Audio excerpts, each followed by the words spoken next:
Good morning, students.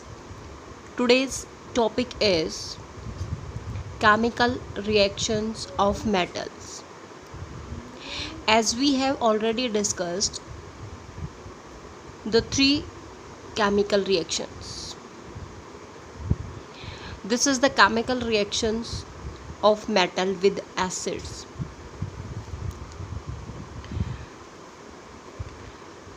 The reactivity series of magnesium is higher than aluminium, then zinc, and least reactive is iron. Copper, silver and gold that react with dilute HCl,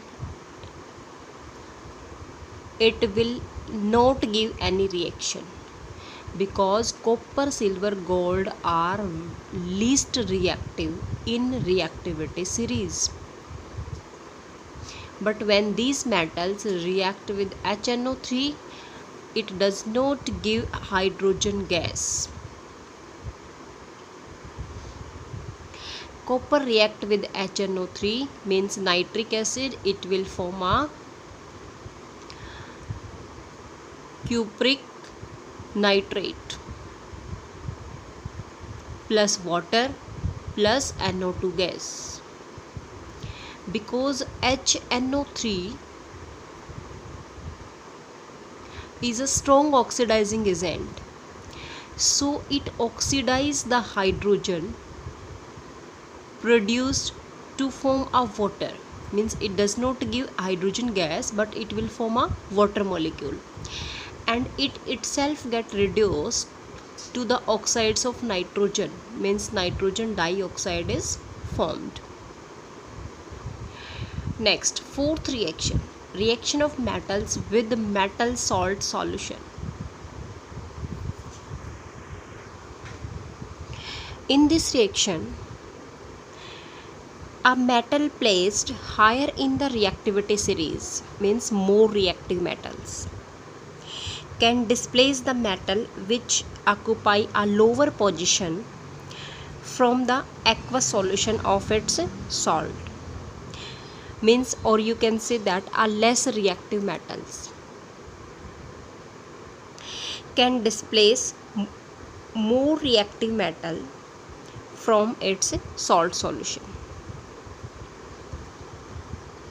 This reaction is called as displacement reaction, means a more reactive metal displaces a less reactive metal from its salt solution. This is called as metal displacement reaction. Here we take one example. Magnesium react with copper sulfate, it will form magnesium sulfate and copper. Because copper is less reactive and magnesium is more reactive, so magnesium is more reactive, so it displaces the copper easily and it will form magnesium sulfate and release the copper. Next reaction is zinc plus copper sulfate, it will form ZnSO4 plus copper. Zinc is more reactive than copper, so it easily displaces the copper and it will form zinc sulfate plus copper ion. Iron plus copper sulfate, that will form FeSO4 plus copper, because iron is more reactive than copper, so it displaces easily and it will form FeSO4. Means all these reaction is based on the metal reactivity series, means the metal which occupy the lower position in the series cannot displace the metal that is placed above it from its salt solution.